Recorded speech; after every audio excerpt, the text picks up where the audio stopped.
জয় হিন্দ বন্ধুরা, তোমরা দেখছো তোমাদের প্রিয় ইউটিউব চ্যানেল মা অনলাইন পয়েন্ট। তো ভিডিওটা দেখো, খুবই গুরুত্বপূর্ণ। তোমাদের আপকামিং ভ্যাকেন্সি যারা মাধ্যমিক পাস রয়েছে তাদের জন্য খুবই গুরুত্বপূর্ণ ভিডিও এটা। আরপিএফ কনস্টেবল, যেটাকে তোমরা জানো বাংলা ভাষায় রেল পুলিশের নিয়োগ হবে তোমাদের। 18,000 পোস্ট রয়েছে, ছেলে মেয়ে কিন্তু উভয় আবেদনযোগ্য। তো খুব গুরুত্বপূর্ণ ভিডিওটা দেখে ভালো লাগলে অবশ্যই একটা লাইক করে দিও, প্রচুর পরিমাণে বন্ধুদের মাঝে শেয়ার করে দিও, চ্যানেলে প্রথম হলে অবশ্যই সাবস্ক্রাইব করে দিও। তো চলো, তোমাদের আরপিএফ যেটা রেলওয়ে প্রোটেকশন ফোর্স থাকে, যেটাকে আমরা আরপিএফ বলে জানি, সেখানে কিন্তু 18,000 কনস্টেবলের ভ্যাকেন্সি বেরোতে চলেছে। ঠিক আছে, আপকামিং ভ্যাকেন্সি বেরোতে চলেছে। এই ভ্যাকেন্সিটা কবে বেরোবে সেটা আমি তোমাদের বলবো ভিডিওতে। ইনফরমেশন পেয়েছি, তোমাদের ইনফরমেশন দেবো। দেখো, তোমাদের এই ভ্যাকেন্সিতে অনলাইন মোড, ঠিক আছে। এখানে কিন্তু অফলাইনে আবেদন হবে না, শুধু অনলাইনের মাধ্যমে আবেদন হবে।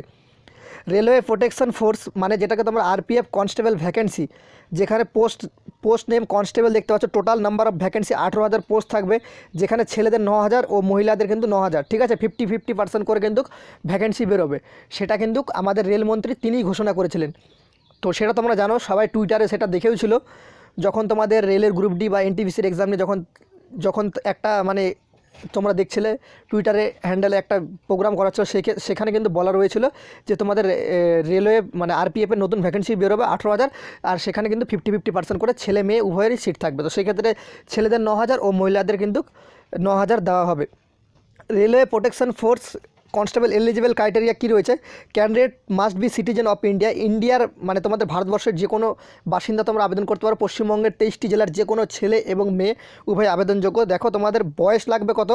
বয়স কিন্তু তোমাদের এজ লিমিট দেখতে পাচ্ছ। এজ লিমিট তোমাদের মিনিমাম এজ লিমিট 18 বছর, ম্যাক্সিমাম এজ লিমিট কিন্তু 25 বছর। ঠিক আছে, এজ লিমিট তোমাদের 18 থেকে 25 বছর। ওকে, এবার দেখতে পাচ্ছ ক্যাটাগরি অ্যান্ড এজ রিল্যাক্সন পারমিশন। তো দেখতে পাচ্ছ তোমাদের ক্যাটাগরি আর এজ রিল্যাক্সন। দেখো, এসসি এসটি ক্যান্ডিডেটদের জন্য 5 বছর ছাড় পেয়ে যাবে। পুরুষ ও মহিলা কিন্তু সেম কিন্তু বয়স কিন্তু। ঠিক আছে, এসসি এসটিদের জন্য 5 বছর, ওবিসিদের জন্য কিন্তু 3 বছর। ওকে, আরপিএফ কনস্টেবল এডুকেশন কোয়ালিফিকেশান কী লাগে? তোমাদের এডুকেশন কোয়ালিফিকেশান শুধু তোমাদের মাধ্যমিক পাস লাগবে, কোনো রকম পার্সেন্টেজ লাগবে না। অনেকে কমেন্ট করে, দাদা পার্সেন্টেজ কী লাগবে? সিম্পলি তুমি মাধ্যমিক পাস করো, যতই পার্সেন্টেজ থাকুক না কেন, তো তাতে কোনো যায় আসে না, তুমি শুধু মাধ্যমিক পাস দেখবে। ওকে, মাধ্যমিক পাস। আর এখানে আরপিএফের কনস্টেবলের পে স্কেল দেখতে পাচ্ছ, এখানে কিন্তু লেভেল 5 অনুযায়ী। ঠিক আছে, লেভেল 5 ব্যান্ড। তো সেক্ষেত্রে 5,200 থেকে 20,200। এখন কিন্তু তোমাদের পে স্কেল কিন্তু 7 লেভেলে চলে গেছে। তো 7 লেভেলে তোমাদের স্টার্টিং কিন্তু 28,000 টাকা থেকে তোমরা ট্রেনিং অবস্থায় বেতন পাবে। ওকে, 28,000 থেকে তোমরা ট্রেনিংয়ে বেতন পাবে। তো আরপিএফ কনস্টেবলের জব ও job location exam centre all over ইন্ডিয়াতে কিন্তু তোমাদের জব হবে। এক্সাম সেন্টারও তোমাদের কিন্তু নিজের রাজ্যেই রয়েছে। পশ্চিমবঙ্গে কিন্তু আমাদের রাজ্যে রয়েছে শিলিগুড়ি, কলকাতা, বাঁকুড়া, শিলিগুড়ি, কলকাতা আর হুগলিতে রয়েছে কিন্তু। ঠিক আছে, তো টেনশন করার কোনো কারণ নেই। ওয়েস্ট বেঙ্গলের ছাত্রদের জন্য খুবই গুরুত্বপূর্ণ এই নোটিফিকেশানটা, যেটা তোমাদের আমি দেখাচ্ছি। সিলেকশন প্রসেস তোমাদের কী থাকে? ফার্স্ট অল তোমাদের কিন্তু কম্পিউটার বেসড টেস্ট হয়, যেটাকে তোমরা সিবিটি, যেটা কম্পিউটারের মাধ্যমে কিন্তু এমসিকিউর পরীক্ষা হয় 120 মার্কের। ঠিক আছে, তো তারপর পিইটি পিএমটি তোমাদের কিন্তু মাঠের পরীক্ষা হয়। পিইটি পিএমটি কিন্তু আরপিএফে খুব কনস্টেবল হার্ড লেভেলের হয়। তো সেক্ষেত্রে তোমাদের পিইটি পিএমটিটা কিন্তু খুব ভালো করে প্র্যাকটিস করতে হবে। তারপর তোমাদের ডকুমেন্টস ভেরিফিকেশান এবং মেডিকেল সর্বশেষ করা হয়ে থাকে।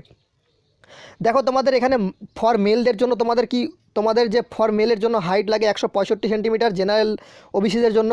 আর সাইড 165 সেন্টিমিটার তোমাদের উচ্চতা লাগবে।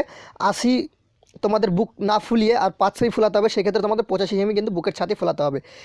এসসি এসটি ক্যান্ডিডেটদের ক্ষেত্রে 160 সেন্টিমিটার আর 76.2 তোমাদের বুকের ছাতি আর 81.2 করতে হবে ফুলিয়ে। ওকে, গোর্খা গারওয়ালি তো দেখতে পাচ্ছ ডোগরা, সেক্ষেত্রে কিন্তু তোমাদের কিন্তু 163 সেন্টিমিটার তোমাদের কিন্তু যে উচ্চতা, 80 সেন্টিমিটার তোমাদের বুকের ছাতি করতে হবে, 5 সেমি ফোলাতে হবে।